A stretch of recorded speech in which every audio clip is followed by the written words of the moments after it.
মুর্শিদাবাদের খবর জানাই, তৃণমূলের কোন্দল ঘিরেই উত্তপ্ত মুর্শিদাবাদ। দুই গোষ্ঠীর মধ্যে সংঘর্ষ, আহত একজন। একে অপরকে লক্ষ্য করে বোমাবাজি, ইট বৃষ্টি করা হয়। ঘটনাস্থলে সুতি থানার পুলিশ গিয়ে পৌঁছায়।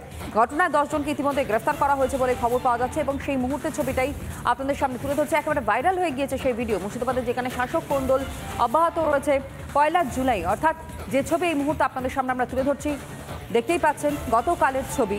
এবং যে ঘটনা ঘটেছে মুর্শিদাবাদের সুতিতে, পরবর্তী সময় সুতি থানার পুলিশ ঘটনাস্থলে পৌঁছে এবং 10 জনকে গ্রেফতারও করা হয়েছে বলে খবর পাওয়া যায়।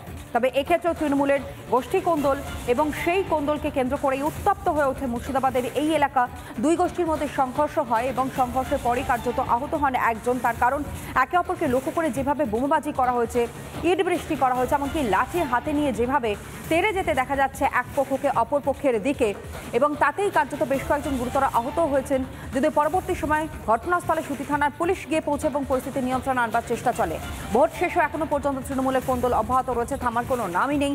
তৃণমূলের কোন্দলে উত্তপ্ত হয়ে উঠল মুর্শিদাবাদের সুতি, এবং সুতি থানার পুলিশ পরবর্তী সময় ঘটনাস্থলে পৌঁছে দেখতেই পাচ্ছেন কিভাবে এক পক্ষ অপর পক্ষের ওপর চড়াও হচ্ছে, কিভাবে সেই ঘটনা ঘটেছে এবং সেই ঘটনার মুহূর্তের ছবি আপনাদের সামনে আমরা তুলে ধরছি। একবার ভাইরাল সেই ভিডিও, গতকাল ঘটে এই ঘটনা। মুর্শিদাবাদের সুতিতে সেখানে 10 জনকে ইতিমধ্যে গ্রেফতারও করা হয়েছে। তৃণমূলের মধ্যেই অন্তর্দ্বন্দ্ব এবং নিজেদের কোন্দল, যেই কোন্দলের কারণে তৃণমূলেরই 10 জনকে এখনো পর্যন্ত গ্রেফতার করা হয়েছে। এক পক্ষ অপর পক্ষের ওপর চড়াও হয়। সৌমিত্র আমাদের প্রতিনিধি এই মুহূর্তে আমাদের সঙ্গে রয়েছে। সূত্রপাত কোথায় সৌমিত্র? দেখো, যেটা আমরা জানতে পারছি যে গতকাল তৃণমূলের গোষ্ঠীদ্বন্দ্বকে কেন্দ্র করে একেবারে উত্তপ্ত হয়ে ওঠে পুরো এলাকা। যেখানে এই ঘটনাটি ঘটেছে সেটা হচ্ছে সুতি থানার হারোয়া এলাকা। যেটা আমরা জানতে পারছি যে মূলত এলাকা দখলকে কেন্দ্র করে তৃণমূলের দুই গোষ্ঠীর মধ্যে সংঘর্ষ বাধে। সেখানকার দুই তৃণমূল নেতার নাম উঠে আসছে, মাশরেকুল শেখ ও কটা শেখ। এই মাশরেকুল শেখ ও কটা শেখের কিন্তু দীর্ঘদিন ধরে একেবারে দ্বন্দ্ব চলে যাচ্ছে এবং গতকাল তা একেবারে প্রকাশ্যে আসে। মানে মূলত কে এলাকা দখল করবে, মাশরেকুল শেখ না কটা শেখ, এই কারণে কিন্তু ঝামেলার সূত্রপাত হয় এবং বোমাবাজির ঘটনা ঘটে এবং এর ফলে কিন্তু ব্যাপক উত্তপ্ত হয়ে ওঠে পুরো এলাকা। ইতিমধ্যে পুলিশ 10 জনকে গ্রেপ্তার করেছে এবং বেশ কয়েকজনকে আটক করেছে। এখন কিন্তু পরিস্থিতি মোটামুটি নিয়ন্ত্রণে বলা যেতে পারে। স্থানীয় তৃণমূল নেতৃত্বের কোনো বক্তব্য সামনে এসেছে? এখন পর্যন্ত আমরা সেই ধরনের কোনো প্রতিক্রিয়া পাইনি।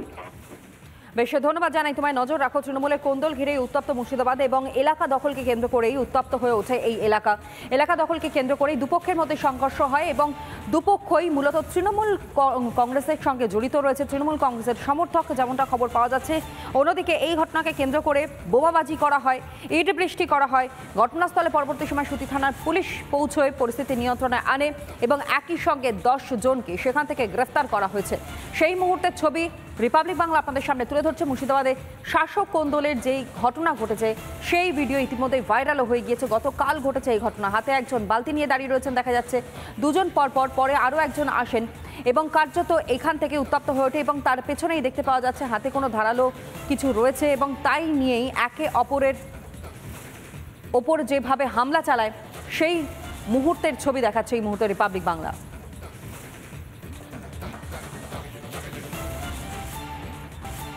সরকারি হাসপাতালে যা ছবি ধরা পড়ছে কার্যত তা দেখে মাথায় উঠেছে প্রত্যেকেরই হাত। তার কারণ পুলিশের দাদাগিরি নজরে আসছে।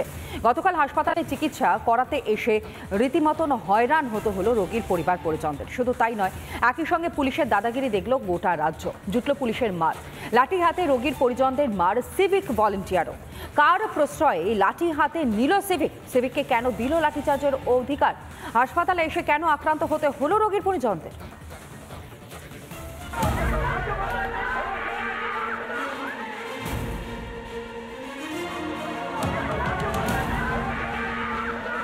দেখলেন কিভাবে সরকারি হাসপাতালে চলছে পুলিশের লাঠিচার্জ।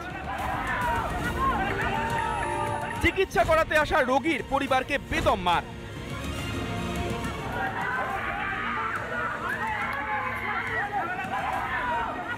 আবার দেখুন কি ভয়াবহ ছবি সরকারি হাসপাতালে।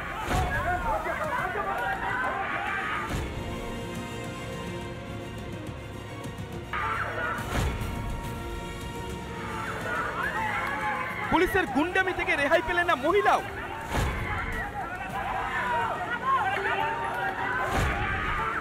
শুধু পুলিশই নয়, লাঠি হাতে বীর বিক্রমে সিভিক ভলেন্টিয়ারও।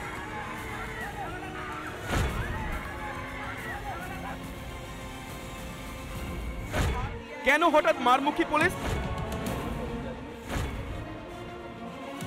কোন সাহসে হাতে লাঠি তুলল সিভিক? সিভিককে লাঠিচার্জের অধিকার দিল কে? সুপার হিরো হয়ে রোগী এবং রোগীর পরিজনদেরকে বেধড়ক লাঠিপেটা করলেন, তাদের বিরুদ্ধে কি পদক্ষেপ নেওয়া হবে সেটার উত্তরও সময় দেবে পুলিশ মন্ত্রী হিসাবে মমতা বন্দ্যোপাধ্যায়, বা তার পুলিশ দপ্তর কোনো পদক্ষেপ নিতে পারে কিনা পুলিশের বিরুদ্ধে, সেদিকেই নজর প্রত্যেকের। ভিডিও নিউজ রাজশেখর ধারের সঙ্গে ভাস্কর বসু, রিপাবলিক বাংলা। দিনের পর দিন গঙ্গার জলে মিশছে বিষ। ভাগীরথীতে এসে মিশছে শহরের নর্দমার জল, ফলে জলের রং হয়ে যাচ্ছে কালো। বহরমপুরের খাগড়া বটতলা এলাকার একটি ঘাটের নদীর জলের রং কালো হয়ে যাওয়ার ছবি উঠে এলো রিপাবলিক বাংলার ক্যামেরায়।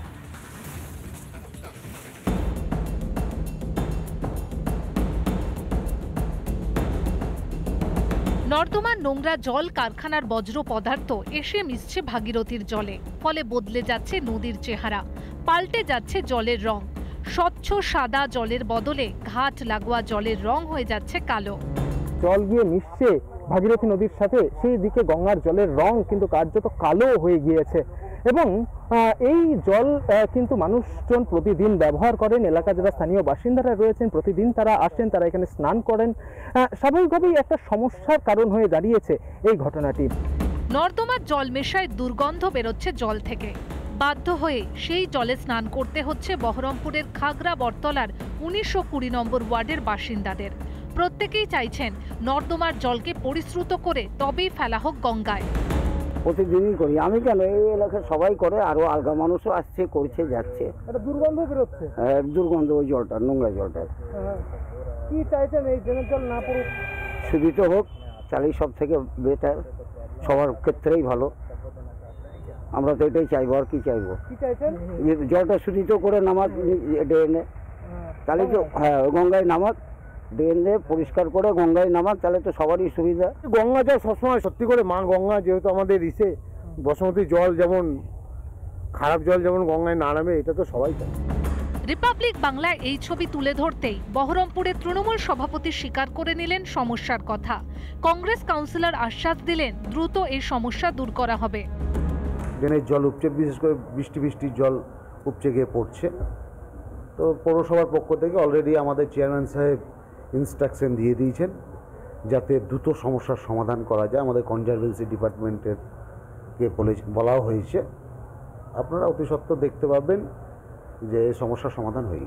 29 তারিখে জেনারেল মিটিং ছিল, সেখানে আমাদের পৌরপিতা এটা নিয়ে আলোচনা করছিল এবং বলছিলেন যে তারা খুব শীঘ্রই চেষ্টা করছে, কিছুটা মানে চেষ্টা করে তারা সফল হয়েছে যে জলটা জানে ইয়েতে না পড়ে, গঙ্গাতে না পড়ে। তো যতটুকু বাকি আছে তারা চেষ্টা করছে। পরিবেশবিদরা বারবার দাবি করছেন গঙ্গাকে দূষণ মুক্ত রাখতে হবে। দূষণের ফলে নদীর জলের গুণমান কমছে, তার প্রভাব পড়ছে মানব জীবনেও। পুরসভা থেকে শুরু করে প্রশাসন তারা নজর দিক, এই ড্রেন বন্ধ করা হোক, ড্রেনের যে জল সেটি যেন কোনোভাবেই গঙ্গার জলের সাথে না মিশে গঙ্গার জলকে দূষিত না করতে পারে, সেই ব্যবস্থা করুক প্রশাসন, এমনটাই চাইছেন বহরমপুরের বাসিন্দারা। মুর্শিদাবাদ থেকে ইন্দ্রাশিস বাগচি, রিপাবলিক বাংলা।